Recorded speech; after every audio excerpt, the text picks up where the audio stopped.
Yesterday we celebrated one of the most exciting hidden holidays of the year, right? If you're not from Israel, you don't even know about this. It's called Lag BaOmer.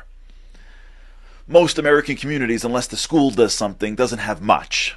In our community, we had. In Israel, it's all over the place. Bonfires, parties, games, activities. It's a day of celebration. And it's celebrating the life of one of the greatest Jews of all time. His name is Rabbi Shimon Bar Yochai. He was a Tana. And there's a custom to make a pilgrimage to his place of burial called Meron. Last year we had the tragedy because so many people showed up. But it's been a custom for decades. Because this individual, Rabbi Shimon Bar Yochai, was such a major person in our history. He gave us spirituality. He gave us Kabbalah. We're celebrating his life. He passed away on this day. It's a celebration. In Hebrew it's called a Hilula. But it's also the celebration, the rabbis teach us, because it's the end of the plague. Rabbi Akiva had 24,000 students, and they died. And the plague ended on this day. So we celebrate the end of the plague. But the rabbis ask a question. What do you mean? The plague didn't end? The people ended. Right? There were 24,000 students.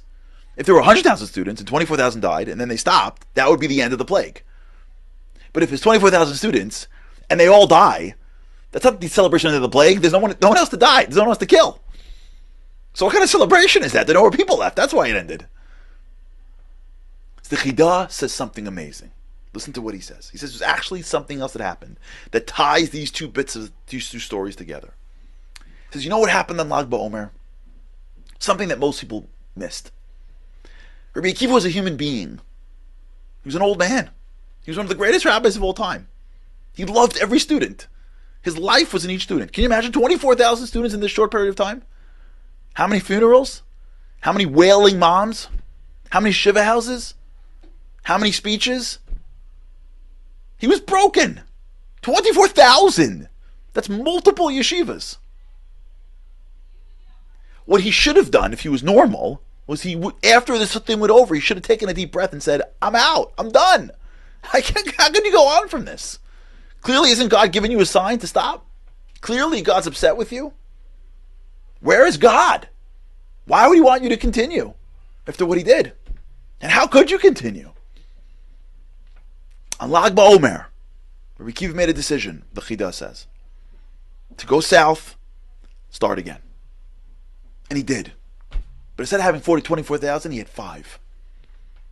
And these 5 students became the bedrock of basically the majority of Torah today. When you walk into a yeshiva, you see a bookcase of Jewish books. Most of those books are in this world because of those 5 students. The oral law was built with those 5 students. One of those 5 students was Rabbi Shimon Bar Yochai, who brought down spirituality, Kabbalah. Rabbi Akiva's decision to keep on going led to the life of Rabbi Shimon Bar Yochai. Listen to this idea. I read this by Rabbi Biederman. The plague, there were other students. The plague killed 24,000, but there were other students that it didn't kill. You know which students they didn't kill? Rabbi Akiva's future students. We're celebrating that the plague only killed what it killed, but it didn't kill his future students. The 5 more. And from there, 5, 20, 100, the thousands of students that came from people of Rabbi Akiva that he never would have had he given up. The plague could have got Rabbi Akiva too, but it didn't. Rabbi Akiva walked away and said, I'm never giving up. That's the celebration. We're celebrating the life of a man who could have given up but didn't. And we're reminding ourselves that when you think all is lost and you never give up, you can produce just a few things more, but those few things could light up the whole world. Rabbi Shimon Bar Yochai lit up the whole world, and he was the result of one choice, of never giving up.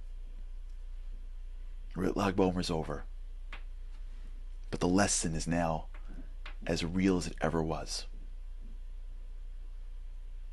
The story of Rabbi Akiva is the story of the Jewish people and the story of me and you. Because there's times in our lives where we think it's going to be one way and it's not. And we go, it must be a sign from God to give up. let's not play God's games. God plays chess. We play checkers. Let God be God. Let's stop figuring out like whether or not this is assigned to this, assigned to that. Forget that.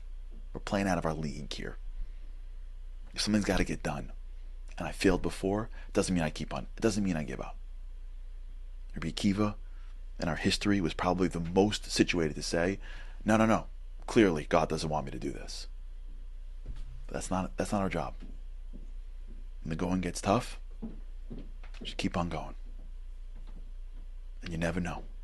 Even if you don't produce as much, that which you produce may have a much bigger impact on the world. Lag BaOmer has passed. But Rabbi Akiva and his lessons, Rabbi Shimon Bar Yochai and his lessons live on. And if we want to take Lag BaOmer with us forever, the next time you're in a situation where you're about to give up, think about what would happen if Rabbi Akiva gave up. And all the Torah that you see may not have been here. And ask yourself, what do I know as to what I can produce for this world in generations if I just keep on going, keep on trying, keep on doing? It's the story of Rabbi Akiva, and I believe that's the lesson and the celebration of Lag BaOmer.